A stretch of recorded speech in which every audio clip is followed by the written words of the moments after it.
Welcome to Driven, the Unscripted Success podcast, with your hosts, Mike Menino and Nariman Hamden, bringing you insights and stories on achieving personal, professional, and financial success. Hey, everybody, this is Michael Menino. Welcome to Driven Unscripted Success podcast. Today on the podcast, we're interviewing professionals and financial successful people and share their experience with you, the audience, and how they got to where they're at today. Zooming from the beautiful island of Sergio?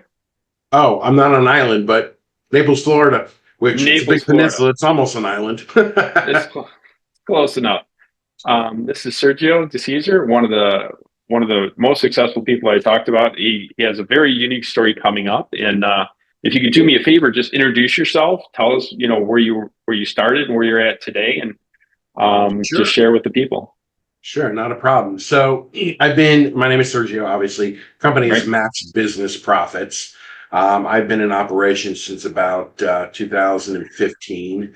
I got into the business almost purely by accident. But what I do is I'm a business coach, and I'm a certified profit and growth expert, certified business coach, not just, I didn't decide one day wake up and be a life coach or something, but certified business coach, certified profit and growth expert, certified value builder, if you're familiar with John Warlow at all, number of things, mastermind facilitator, and a business broker down here in Southwest Florida.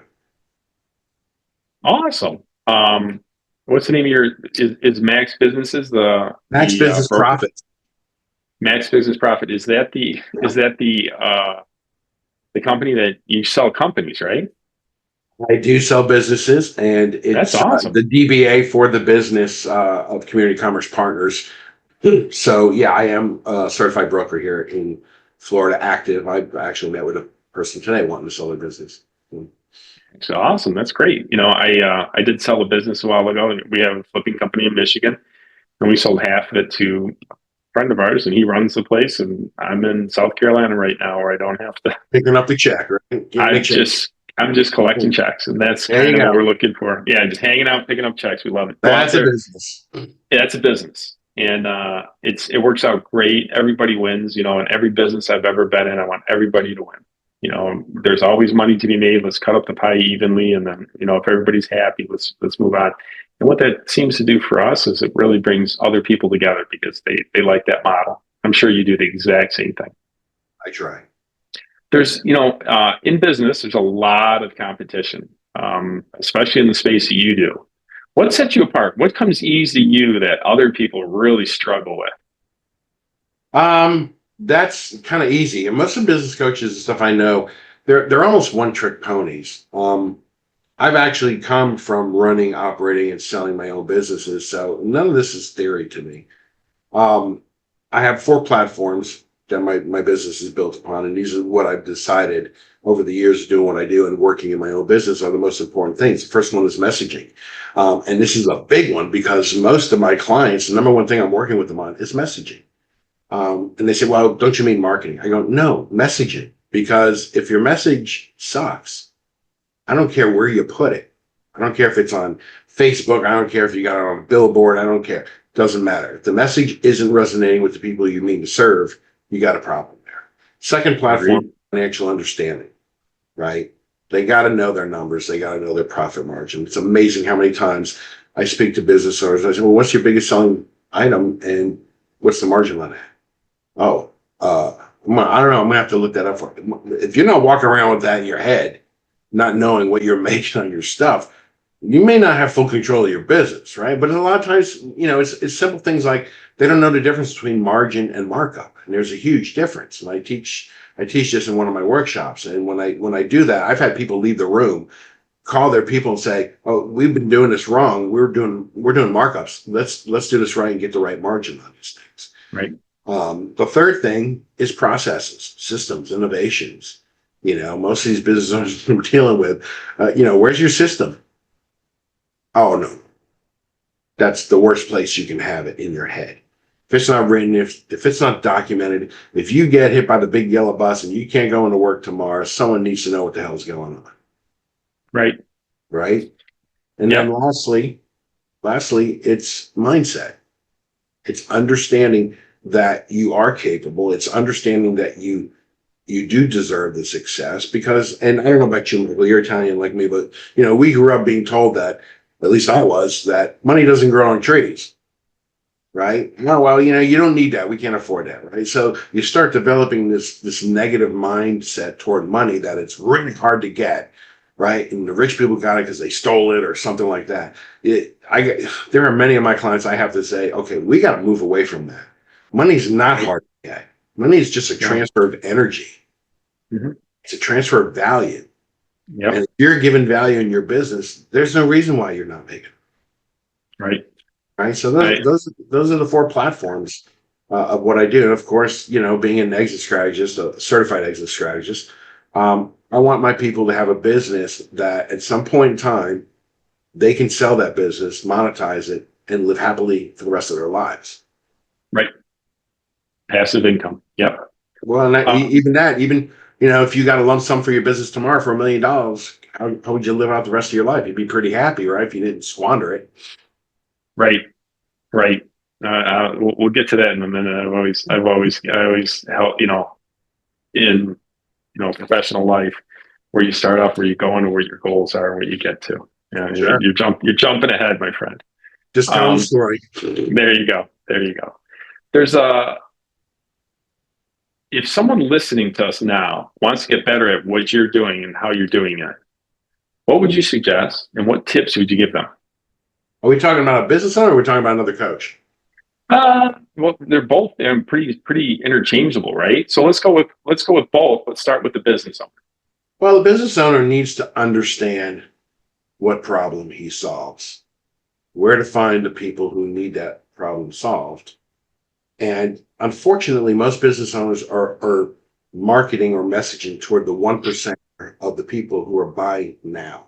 Well, there's a whole 99% of the population that don't quite know they need him yet, but at some point they probably will, or her, right? So you got to get your messaging under control. You got to understand your money, right? I have so many business owners I start working with, and their collections are off the charts. You got to control your money, right? Yes. And thirdly, like I said, the systems. You got to have the systems in place. Document, put them in place. Change them if you need to change. Get the input of the people on your team and do what you got to do to make that work. Now, if you're a coach, like I have lots of practical real world experience, but it doesn't stop me from every single year for sharpening my axe. And right. What I mean by that is every year I try to find something else. I'm not 100% up on. It could be social media, it could be anything. For me, sharpening my axe every year, getting one more feather in that cap is one more way I can assist and help and facilitate the growth of my clients' businesses. So if you're a coach, maybe you worked in corporate America, maybe, social media marketing is your thing. Well, guess what? There's more to social media. And I've been meeting a lot of these people lately. They're all social media experts. Well, it's usually the younger crowd because they grew up on it. But, right. The problem is, I get these young people, they're in their 20s and 30s and they want to open marketing agencies. So I'm like, well, what do you know about marketing?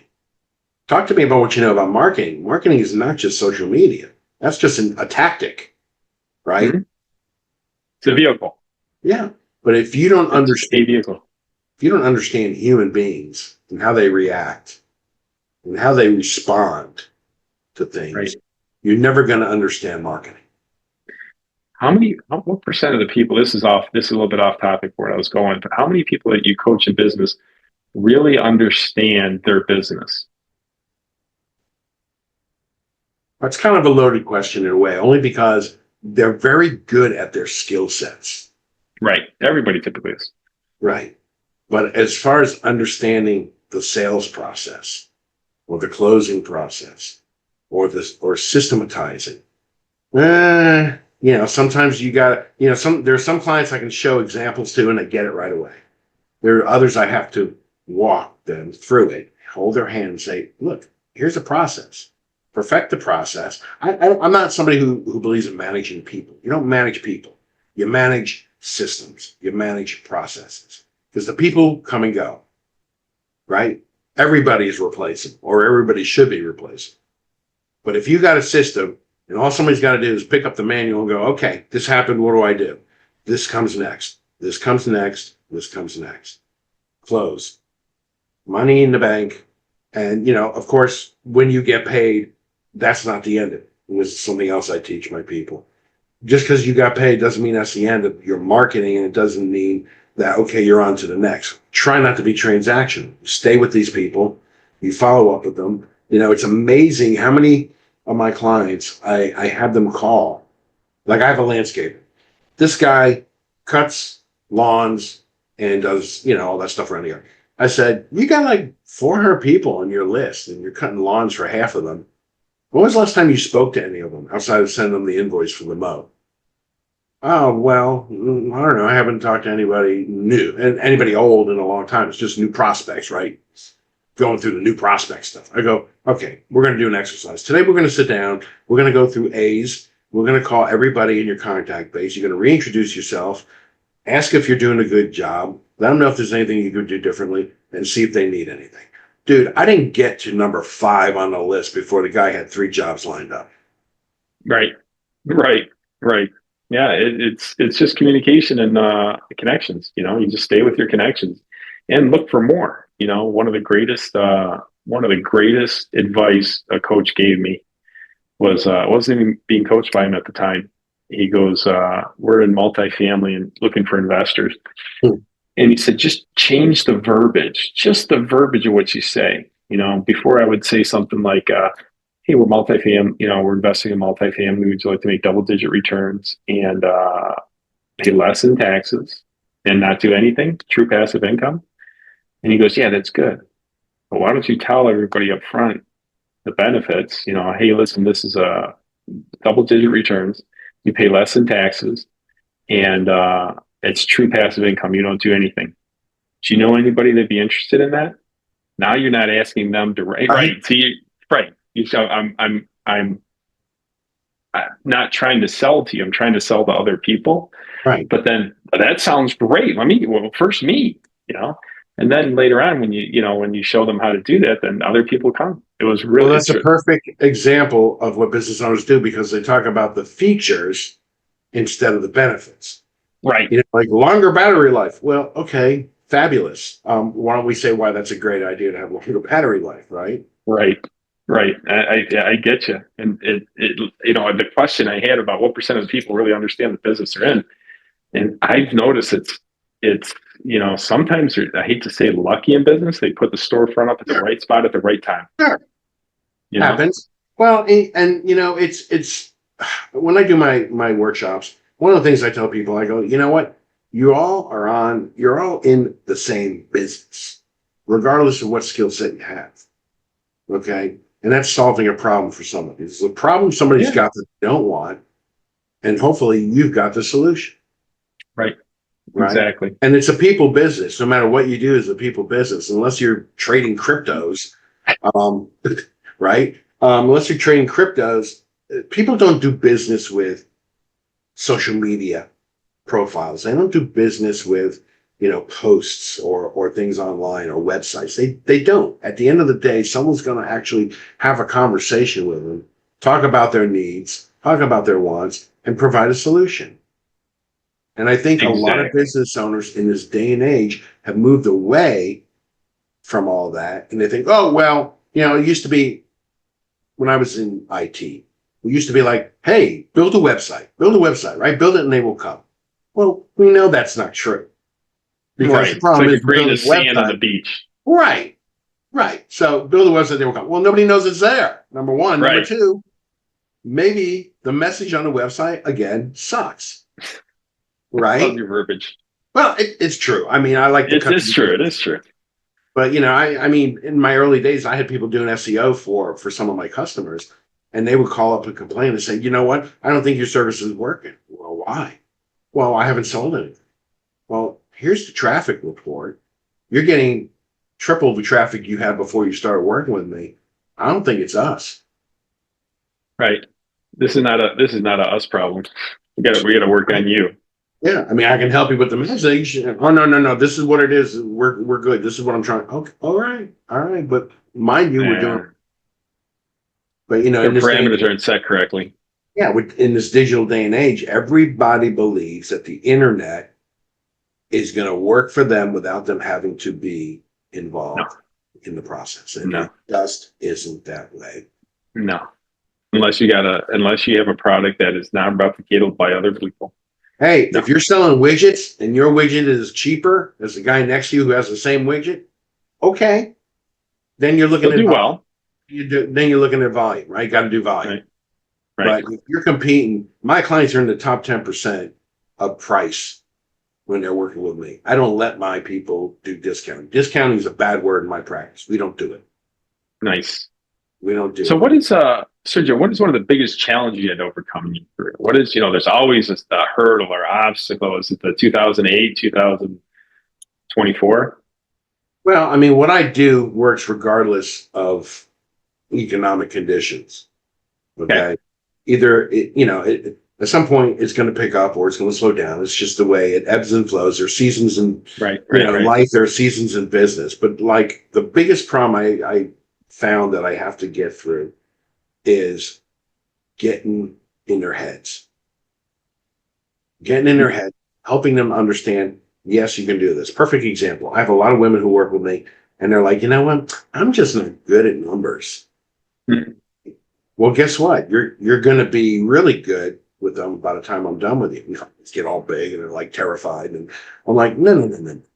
The great thing about numbers is a 1 will always be a 1, a 5 will always be a 5. There's no variables in there. So once you understand what you're looking at on your P&L and you understand what those numbers mean in the context of your business model, everything's cake. And I think they would tend to agree by the time I'm done with them. They know their numbers, and now they know if they're making money or not making money, where before they were guessing. Right. Yeah, that's probably one of the most important parts is knowing how much you make. Like you said, the difference between, margin and markup is huge. Just to know the difference. And then, and then know how much your markup is on each thing. Sounds like things are going really well for you. That's awesome. I'm very happy for you. Looking forward to the future, wondering if you teach people how to start making money and then investing money in like passive income. What is your passive income play on after you make money on businesses?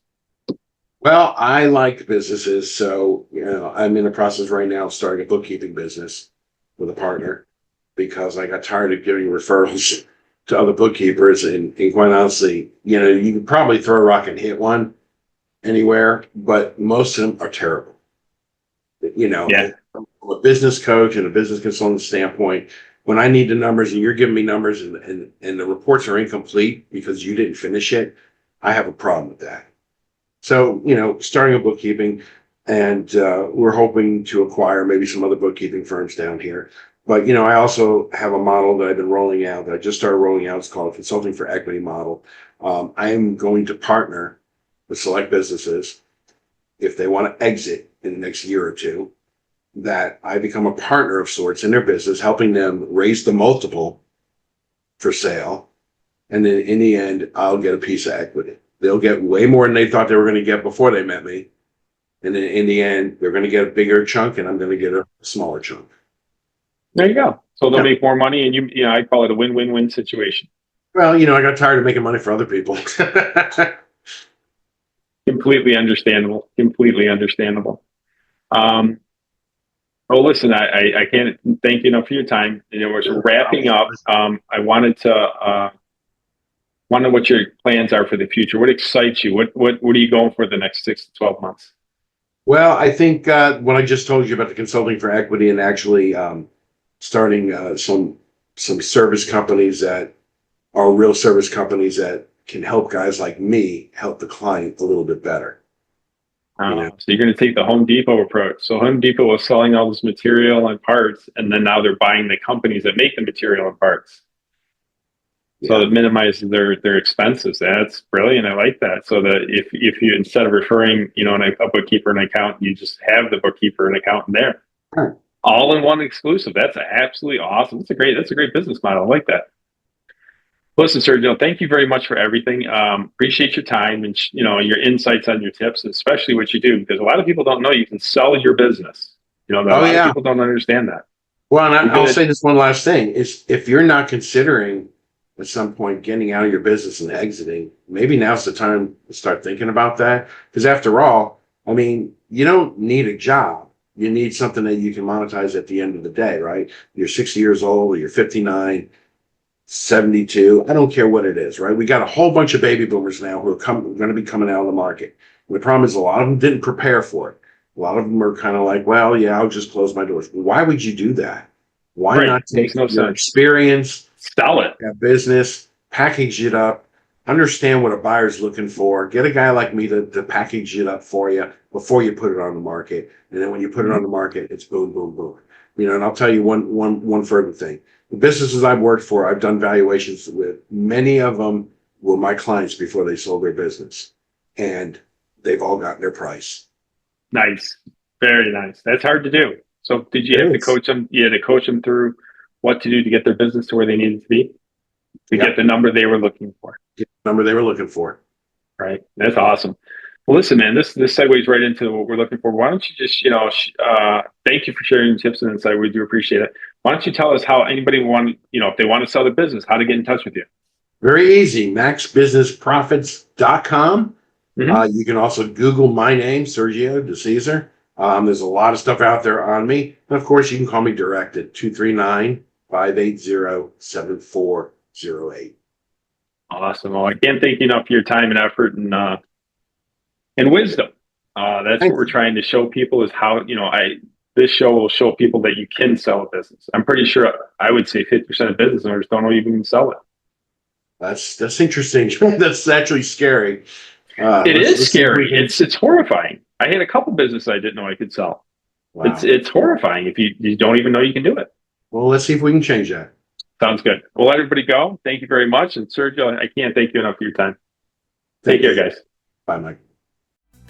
Thanks for listening to Driven, the Unscripted Success Podcast. Want to share your story? Apply to be a guest at drivensuccesspodcast.com/guest.